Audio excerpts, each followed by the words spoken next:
A chuva castigava o telhado de zinco da velha sede da fazenda Girassóis, mas o som do martelo do juiz batendo na mesa, em sua memória, era muito mais alto. Helena olhava para as mãos calejadas do pai e sentia o peso de gerações sobre seus ombros. Não temos mais para onde correr. Minha filha, ele disse, com a voz embargada. A dívida era impagável, o banco não aceitava mais prazos, e a única solução tinha um nome que fazia o sangue de Helena gelar.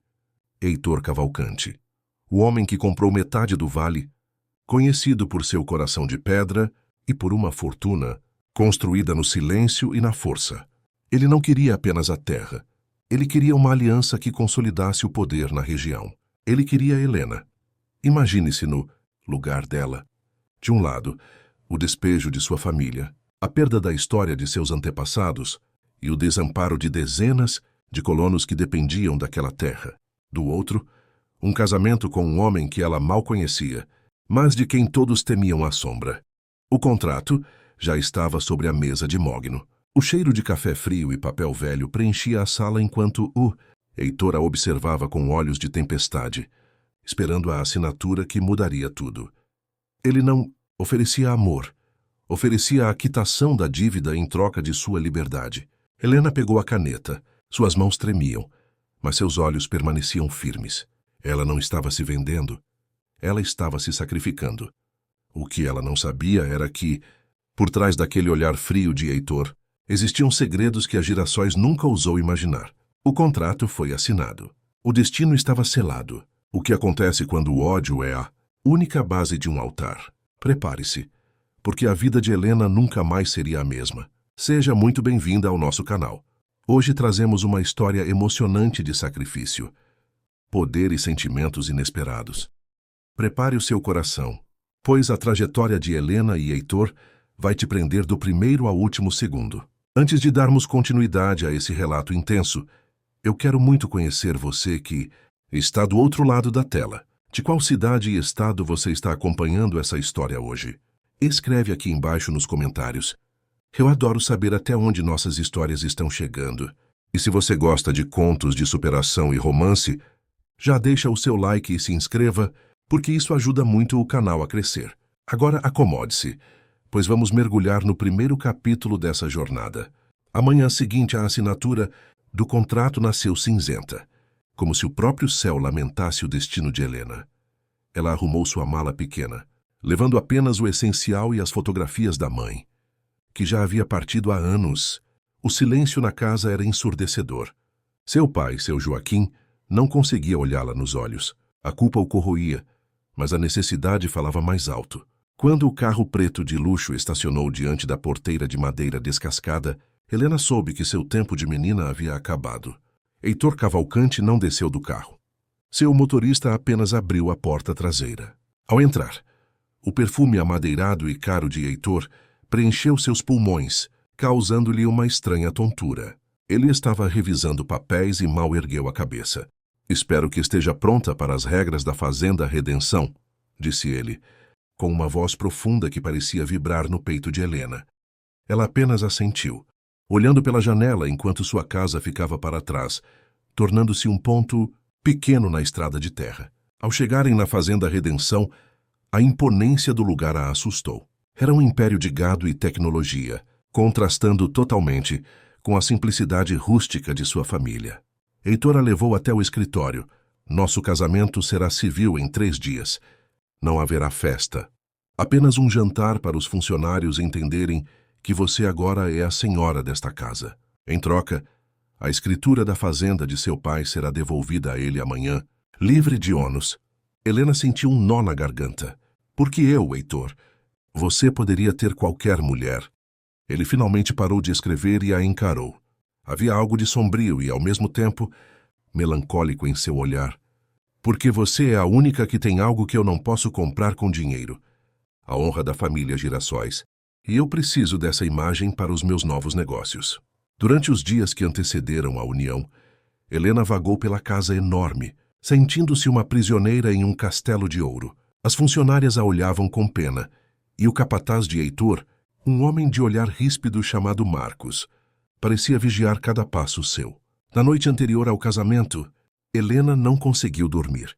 Ela saiu para a varanda e viu Heitor no curral, observando um cavalo que parecia indomável. Ele não usava o terno caro, apenas uma camisa de algodão com as mangas dobradas. Ele parecia diferente, menos como um monstro e mais como um homem cansado. Por um momento, os olhos dele se cruzaram à distância. Não houve palavras, mas Helena sentiu um arrepio que não era de medo. No dia seguinte, a cerimônia foi rápida e fria. Ao assinar o livro de casamentos, Helena sentiu que estava assinando sua sentença. No jantar, o clima era tenso. Heitor agia com uma cortesia mecânica, mas Helena percebeu que ele evitava qualquer toque físico. Naquela noite, ela foi levada para o quarto principal. O coração dela batia tão forte que parecia que ia saltar.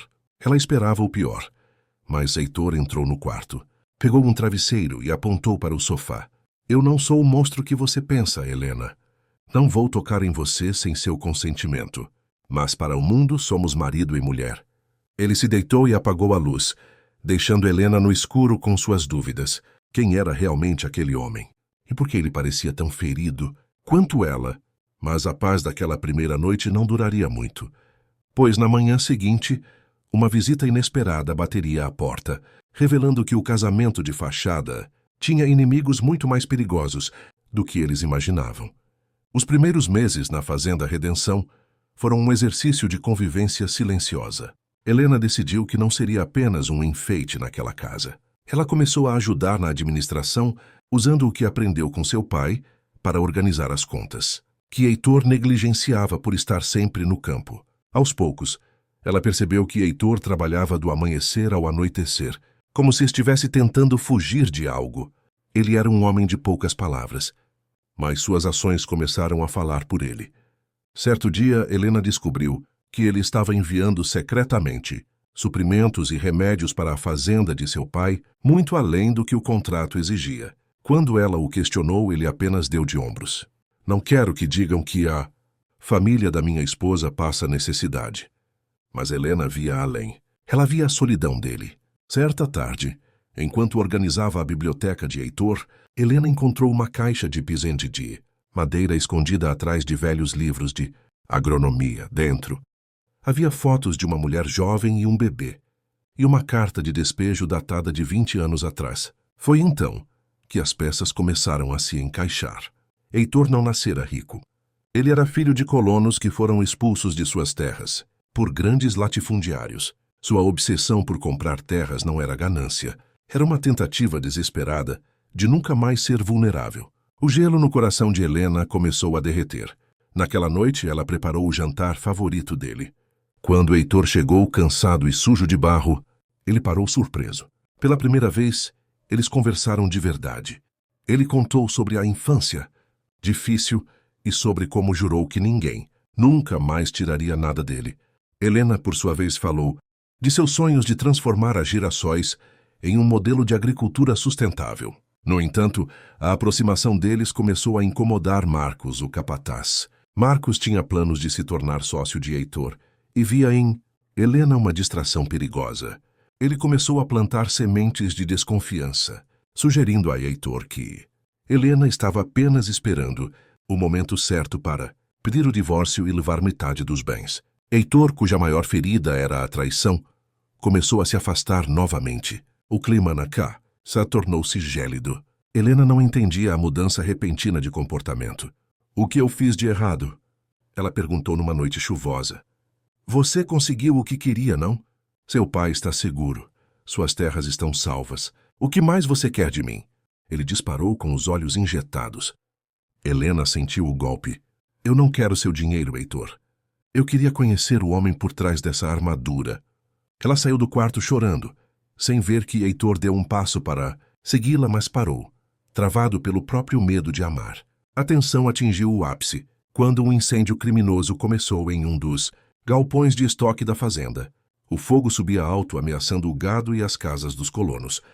Heitor correu para o meio das chamas para salvar os animais, e Helena, sem hesitar, foi atrás dele.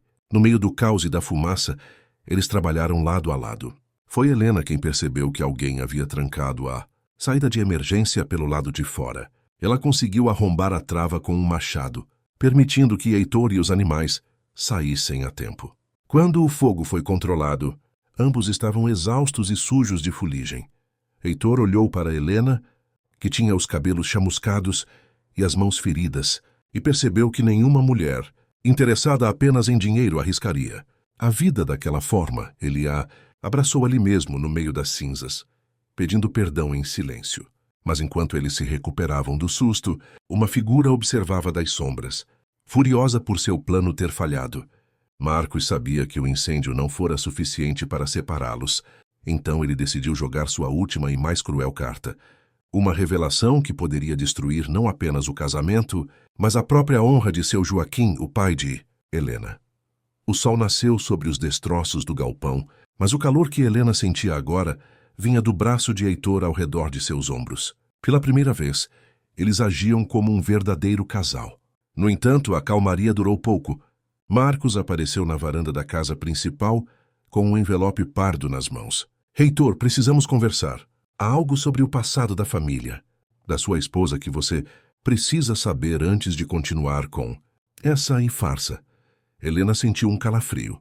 Heitor pegou o envelope e, ao abrir, empalideceu. Eram documentos antigos que mostravam que a dívida do pai de Helena não era apenas fruto de má sorte, mas de um desvio de fundos que envolvia o nome de Heitor, anos atrás, quando ele ainda estava começando. Marcos alegou que seu Joaquim tentara sabotar o início da carreira de Heitor e que a filha era apenas o pagamento por uma dívida de honra muito mais suja. Helena ficou sem voz. Isso é mentira! Meu pai nunca faria isso. Ela gritou, mas as provas pareciam reais. Heitor olhou para ela com uma mistura de dor e fúria. A confiança que acabara de nascer foi estilhaçada. Saia da minha frente, Helena, disse ele com a voz gélida. Ele se trancou no escritório por horas. Helena, desesperada, pegou o cavalo e galopou até a fazenda do pai. Ela precisava da verdade. Ao chegar, encontrou seu Joaquim debilitado. Quando ela mostrou as cópias dos documentos, o velho chorou. Ele confessou que, no passado, foi pressionado por um grupo de grileiros a assinar papéis contra Heitor para salvar a própria pele, mas que nunca soube que aquilo prejudicaria tanto o jovem fazendeiro. Ele não era um vilão. Era uma vítima de um sistema corrupto do qual Marcos também fazia parte. Armada com a verdade, Helena voltou para a redenção. Ela confrontou Marcos na frente de Heitor. Você sabia, não é? Você e seu grupo chantagearam meu pai anos atrás, e agora estão usando isso para nos separar. Marcos riu confiante de que Heitor não acreditaria nela. Mas Helena tinha uma prova que Marcos esqueceu um registro de áudio em seu celular que ela começou a gravar quando percebeu a movimentação estranha de Marcos perto do galpão. Antes do incêndio, no áudio, Marcos falava com um cúmplice sobre como acabar com o império de Heitor por dentro. O rosto de Marcos caiu. Heitor, que ouvira tudo atrás da porta, saiu com uma expressão de fúria absoluta. Ele não apenas demitiu Marcos, mas garantiu que ele fosse levado pelas autoridades por tentativa de estelionato e incêndio criminoso. Com a verdade revelada, o silêncio que se seguiu entre Heitor e Helena não era mais de desconfiança, mas de cura. Heitor rasgou o contrato de casamento diante dela. Você está livre, Helena. A dívida está paga.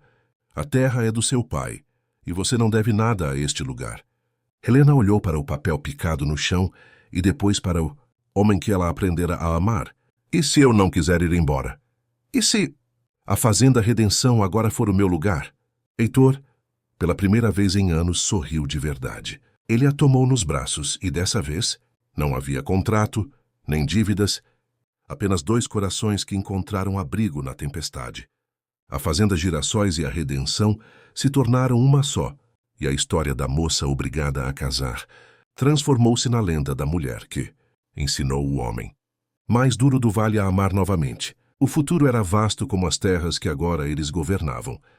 Juntos, em paz. Gostou dessa história? O amor pode surgir nos lugares mais improváveis, não é mesmo? Se você quer ver mais histórias de superação e reviravoltas como essa, não esqueça de clicar no vídeo que está aparecendo agora na sua tela. Tenho certeza que você vai adorar a próxima jornada que preparamos para você. Até a próxima.